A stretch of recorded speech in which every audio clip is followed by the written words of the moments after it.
इचलकरंजीत एकावर खुनी हल्ला, दोघांना अटक।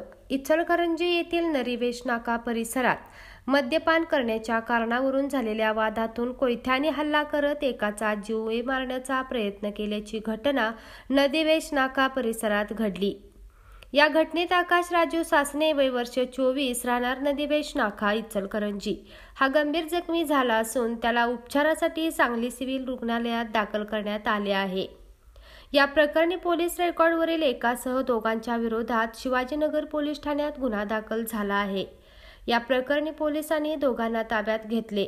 याबाबत पोलिसातून मिळालेली माहिती अशी, नरिवेश नाका परिसरात आकाश सासने मुजावर पट्टीतील अकीब इब्राहिम मुल्ला व शोएब इब्राहिम मुल्ला हे वास्तव्यास आहेत।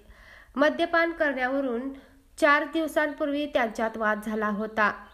त्याच कारणावरून रविवारी रात्री 11:30 वाजण्याच्या सुमारास पुन्हा सासने आणि मुल्ला यांच्यात वाद झाला। यावेळी अकीब आणि शोएब या दोघांनीही शिवीगाळ करत सासने यांच्या हातावर, डोक्यावर, पाठीवर कोयत्याने वार केले। जखमी सासने याचा आरडाओरडा ऐकून भागातील नागरिक जमले। हल्ल्यात सासने यांची 2 बोटं तुटल्याने व तो रक्तबंबाळ झाल्याचे निदर्शनास आले। नागरिकांनी तातडीने पोलीस ठाण्याशी संपर्क साधला असता गावभागाने शिवाजीनगरचे पोलीस दाखल झाले। त्यांच्याच पोलीस ठाण्याच्या हद्दीत मुद्दा उपस्थित झाल्यामुळे नागरिकातून संताप व्यक्त होत आहेत।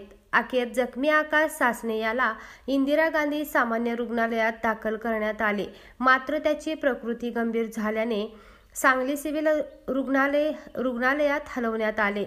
घटनास्थळी पोलीस व उपअधीक्षक रोहिणी साळुंके, शिवाजीनगरचे पोलीस निरीक्षक सचिन पाटील यांनी भेट देऊन माहिती घेतली आणि तपासाबाबत सूचना दिल्या।